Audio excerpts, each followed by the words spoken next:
Hello, everybody. What is going on? I am AkumaNexus, bringing you guys this week's My Hero Academia review, episode 9. Of course, if you guys can hit that thumbs up for me down below, subscribe if you already haven't, and just leave your feedback down in the comments down below. Thoughts on this episode? Was it good? Was it bad? What did you think? Did you like the ending?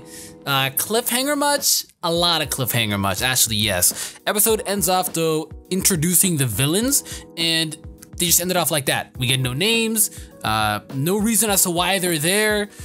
They just show up. They just show up because All Might isn't there, so why are they there? But in their heads are probably assuming that he's there, but they just show up, right? And they ended off like that. Going way back to the beginning though, backtracking here, starts off kind of subtle. Not really much has happened in the past 2 episodes, so there isn't really much going on. So I guess you could say it's considered filler, even though it's canon filler, but it's pretty basically considered filler, right? They're discussing though in their homeroom class with Mr. Aizawa that they need to actually have a class representative. Somebody that can represent the class, who's a leader, who they all look up to, who sets all the rules and stuff like that. Just kind of like a team together for homeroom, you know?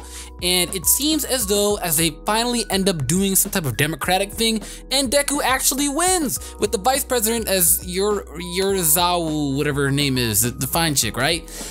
I was a little surprised at first reading this chapter compared to the manga. I was a little surprised, as always, to see that Deku was voted. At the same time, I wasn't, because people probably voted for him because of the fact that when he actually comes into a critical position, he is the most important and most dire tool to use. When he's in a critical condition, my man Deku can think of any type of strategy, how to defeat this, how to solve this, what the answer is, the best check, the counter. Like, my man is ready. But it's only when he's in a critical condition. He can never think of stuff like that when he's normally in his normal state because he's too shy. He's not shy. It's hard to put it. I don't know if there's a word, and you guys in the comments down below, let me know if there's a word for it.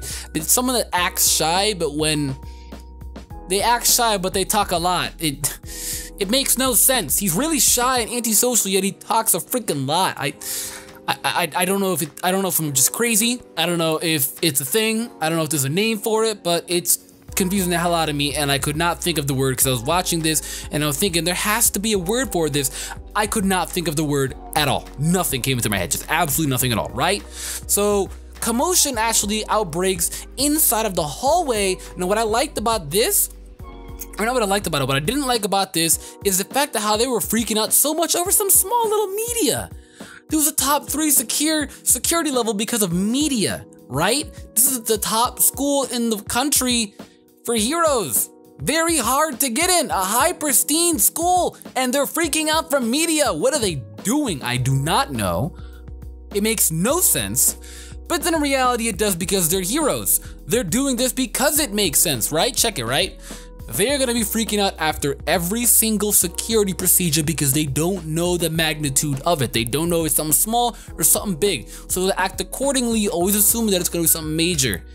Because the security is top of the level, no one can get in, right? And the media so happened to get in. Wrong. Turns out the villains actually burned down the door, and then and only then do the teachers actually find out there's more to it than just these media guys wanting to find out information about All Might. Turns out that these villains are trying to start a war. And that's cute because he's starting a war with the. I don't know why edgy anime villains do this all the time. They're like, oh, we're so edgy, we're gonna break your property. This is a sign, fight us now. You can't ignore this now. They could have easily fixed the door up and then just left it like that. Like, this is edgy anime villains, like, generic. And then again, My Hero Academia, as great as it is, it does have some parts that are generic. At the end of the day, it is a shonen, so it's very predictable.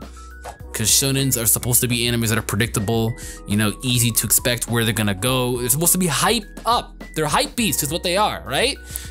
And good God, they were freaking out so much.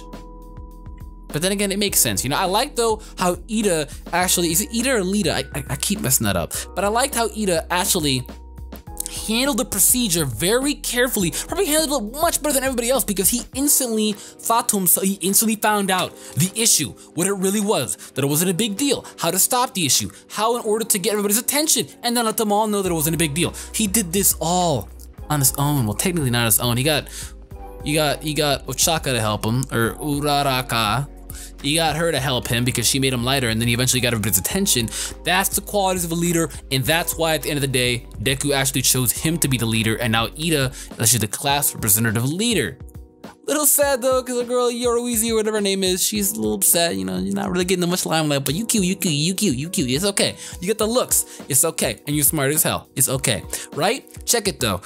Ida actually has a role model similar to how Deku is a role model, and this is what I like the most. They're giving a lot more spotlight to a lot of different characters just outside of Deku and Bakugo and All Might, and I'm liking this because I know a lot of people first time going into this anime, if you actually see a lot of review comments, a lot of them are saying, is this an anime just about Deku? Is Deku gonna be the next Naruto where it's only about him and all the other characters get very little to almost no spotlight time at all? Wrong.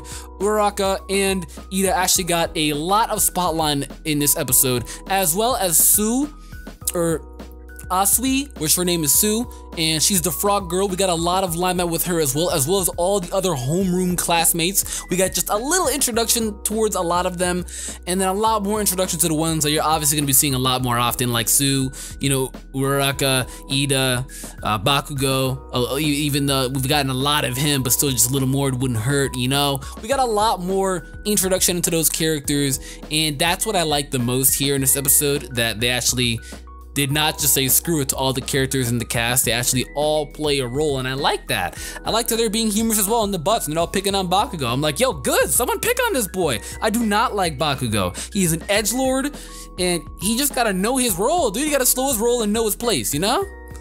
But I also liked as well how Ida has a role model similar to how Deku's role model, right? Deku's role model is All Might, whereas Ida comes from a very rich and wealthy family, and the entire generation is heroes, and he looks up most to his brother. So Deku, it looks like he wants to be the best hero possible ever, since his role model is All Might, the best hero. He could have easily had a different role model, like the wood guy or the giant girl, but no, he has All Might because All Might is the greatest and best hero, as well as the flashiest. So he wants to be the best one, similar to how All Might is the best one, right?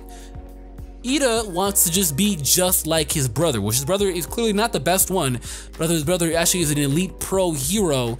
Ignium, his name is, and he really looks up to him a lot, more than his entire dad, mom, siblings, all of them. He looks up to him the most because his brother accomplished all these things that he wanted to accomplish as well, but he's gonna take his own path into doing what he's accomplishing. So it's like, he's not gonna go 100% the exact same road, but he's gonna take his own road towards it, which I liked a lot.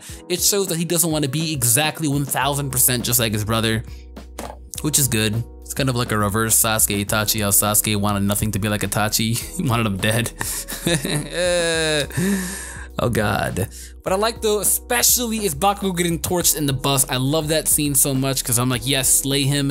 And we got a little introduction as well to One For All again. They hinted at it again that no one is ever supposed to know One For All. If word gets out of One For All and how it's capable of how it's, you know, able to be achieved, then people will want this power and they will go after Deku. Because, what is it?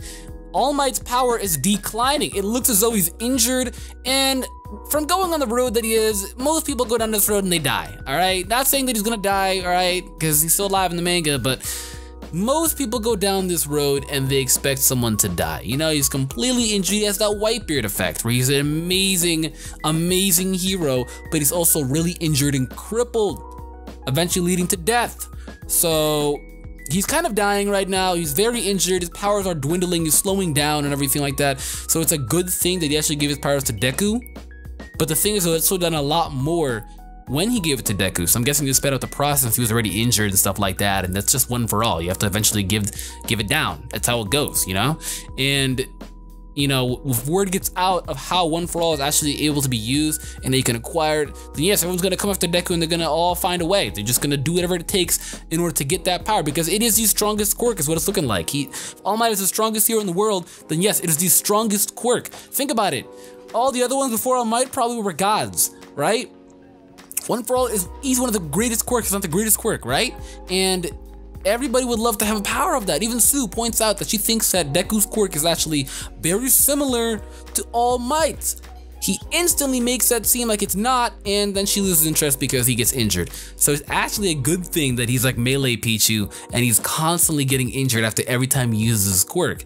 If not, his quirk actually looks exactly like All Might's, and he even shouts out the exact same things. All Might actually has those moves like Detroit Smash and stuff like that, and Deku has used Detroit Smash before, but he yells Smash most of the time, you know? So keep it a little different, you know? But woo, Woo! Towards the end, though, when they go into a field phase, all the villains appear. It's no longer a game, and the aura changes. Everybody gets serious. You see Aizawa actually have a facial expression of shock.